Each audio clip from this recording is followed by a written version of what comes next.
What's up, everyone? We have a special report today for you out of Utah, where there was a direct action to shut down the first tar sands mine in the United States. I heard there was some arrests that went down, but we have Melanie here from Utah, who's going to give us a little bit of background on what's going on. So, what's going on, Melanie?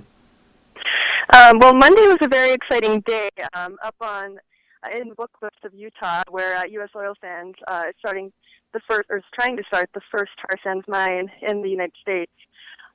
Two people climbed up onto tripods to shut down work on an active mine construction site out there. So they effectively blockaded a site that the company was clear cutting for the better part of the workday. There were also two other people arrested in the action. One was a site medic who was there for on-site support, and the other was a person who locked down to the cherry picker that the cops were using to extract the people in tripods while it was on its way from the first one to the second one. As far as what's been happening through the past week there, U.S. oil sands had started clear-cutting an area of land that had been beautiful ridgeline forest. It had recently been permitted, this land, by the Utah Division of Oil, Gas, and Mining, and it expanded its work zone into this area, and immediately, over the course of just 4 days, proceeded to completely clear-cut and bulldoze a large area of land. It's still in the process of doing this to the rest of the area it's been permitted to expand on, and so that's what protesters were taking action against, that devastating clear-cutting that U.S. oil sands has been engaged in over the past week. This action that shut down work for all day, was it? It shut down work through early afternoon, like mid-afternoon, I think. Yeah, and then the people are already out of jail, these four people who were arrested.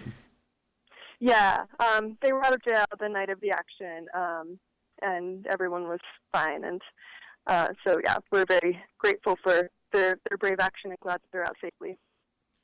And so how long is the campaign against this like at least try for the U.S. oil sands to make the first tar sands mine in the United States? Like, how long has that campaign been going on? Is there how many people have been involved, do you think?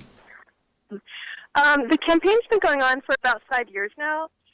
Utah Tar Sands Resistance is a grassroots group that formed about 5 years ago, and people have been working hard to build the resistance since then.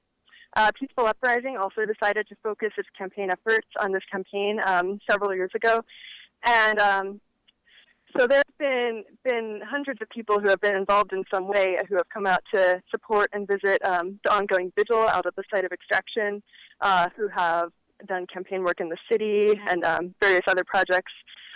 For the past 2 years, we've had a permanent presence out at the site.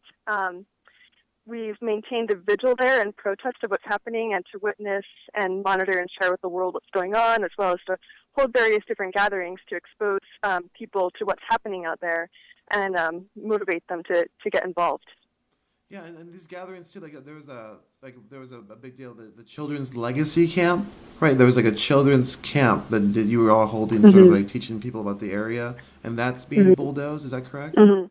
Yeah, the area that's being bulldozed right now is a place we've come to call Children's Legacy Camp because it's the site of several different family campouts we've held on the land, where we've had different trainings for children and adults about creative activism and ways to take part in the struggle and protests that families have taken part in together. So this area is very much loved by the people in our group, and it's a beautiful place where we see deer, elk, turkeys, all kinds of wildlife, and U.S. oil sands is just completely erasing all of that beauty. It's also an area on a ridge where water runs down into streams that lead down to the Green River, which leads out into the Colorado. So the risk of contamination of rivers that 40 million people depend on is huge. We're deeply concerned not just about the land, but about all the people downstream who are already being affected by things like the recent gold mine spill and other toxic disasters happening in the region. Well, real quick, like U.S. oil sands is not a United States company. Is that correct? Right. They're based in Calgary in so-called Alberta. Yeah. So U.S. Oil Sands is just a name, and it's they're Mhm. a Canadian company. And then how Mhm. is this tar sands mine relate sort of to other tar sands mine, or what connections have been made between those two kind of struggles with the Alberta tar sands, and then you have now this tar sands mine trying to start up in Utah. Like, what are the relations? Yeah. Well, the tar sands mine in the Athabasca region of so-called Canada really shows what could happen to all the people downstream here.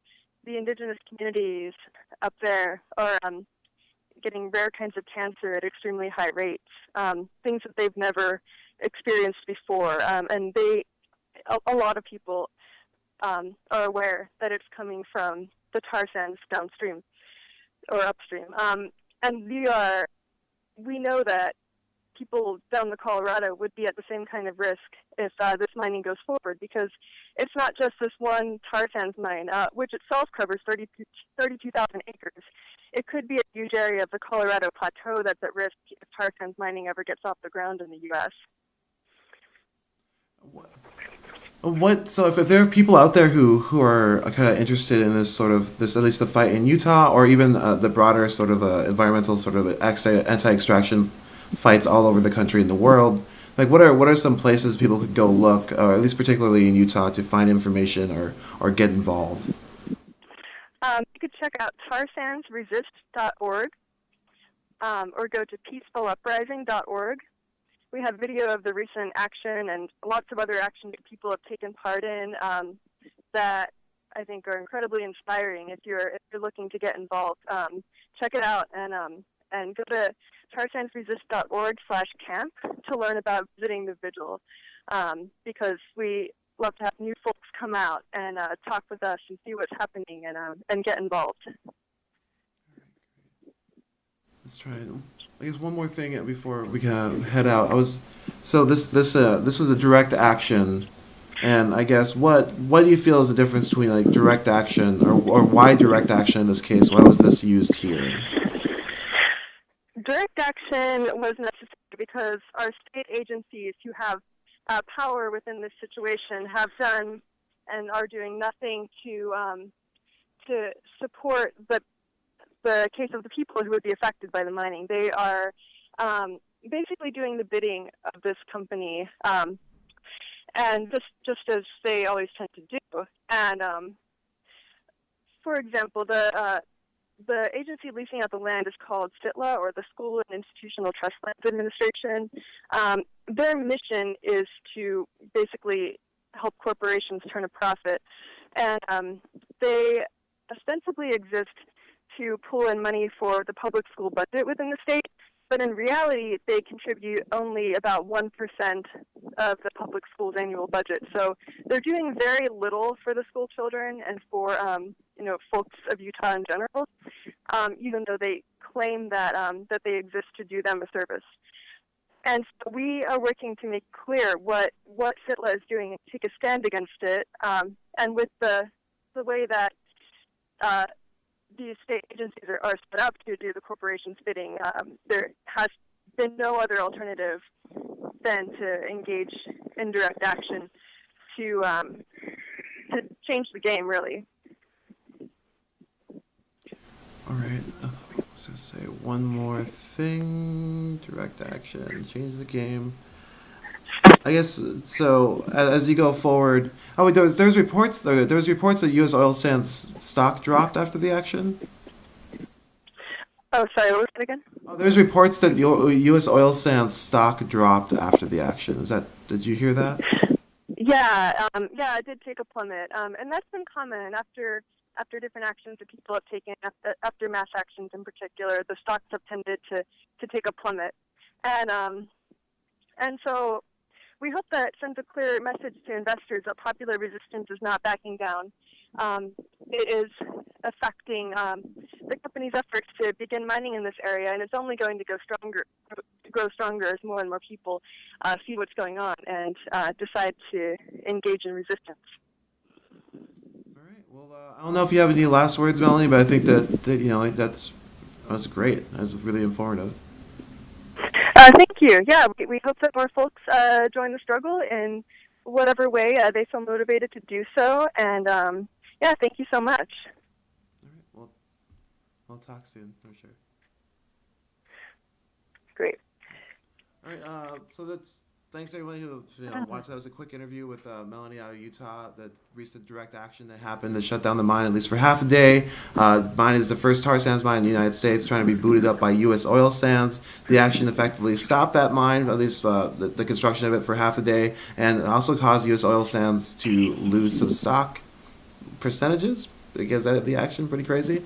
And then also just really important to note that U.S. Oil Sands is actually a Canadian company just kind of playing at being, U.S. Oil Sands. So again, thanks for joining us for that special report. This is Lorenzo with Deprogram, and see you soon. Normal broadcasting will be discontinued for an indefinite period.